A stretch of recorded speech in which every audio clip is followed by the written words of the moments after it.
माँ ने मोहिनी रूप बना करके अपने पास रखा और उसी कलश से अमृत निकाल करके देवताओं को प्रदान किया।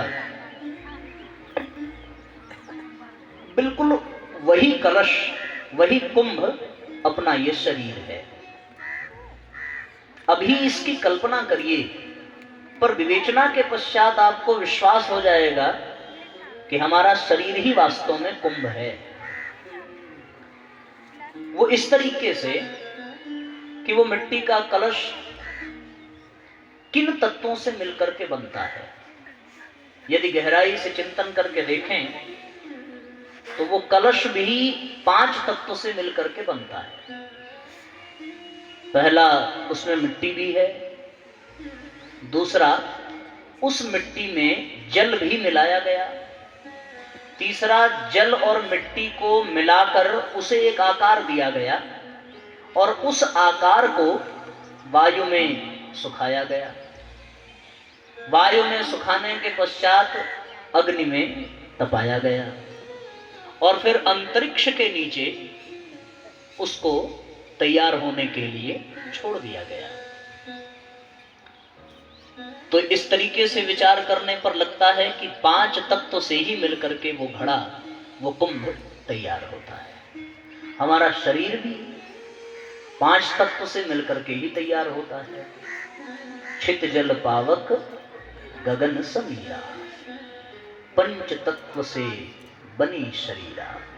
इसी 5 तत्व से घड़ा भी बनता है, इसी 5 तत्व से हमारा शरीर भी बनता है।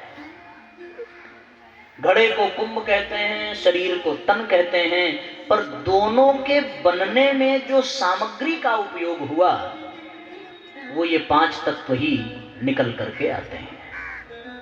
फिर आपने देखा होगा उस घड़े के ऊपर 5 पल्लव कलश में लगाया जाता है।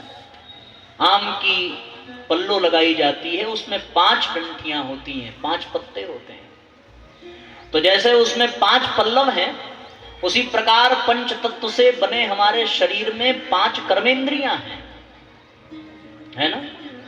5 कर्मेंद्रियां, हाथ, पांव,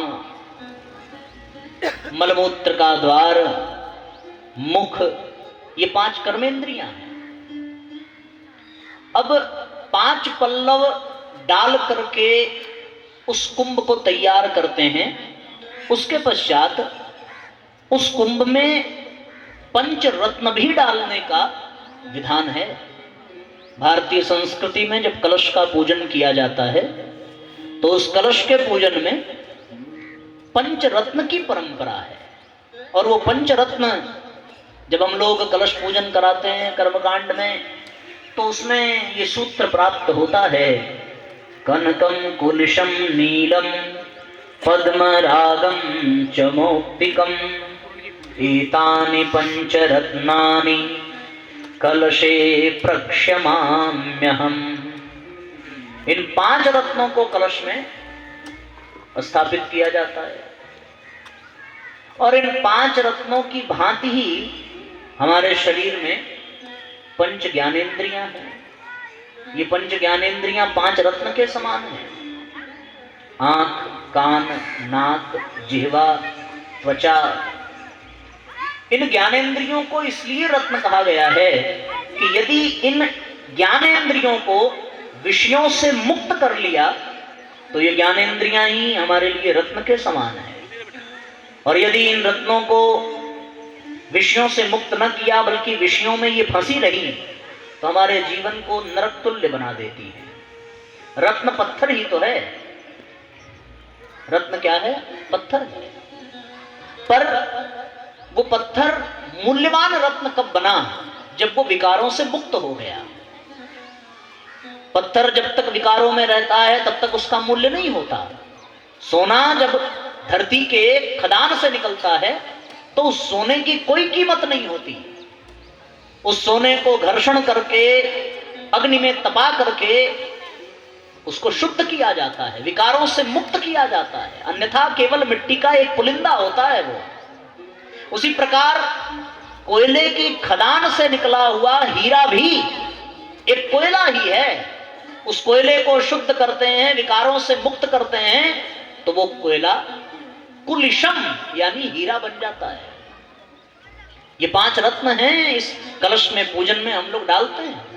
वैदिक परंपरा के अनुसार कलश में 5 रत्न स्थापित किया जाता है। कनकम, कुलिशम, नीलम, पद्मरागम, चमौक्तिकम, एतानि 5 रत्नानि कलशे प्रक्षमाम्यहम्।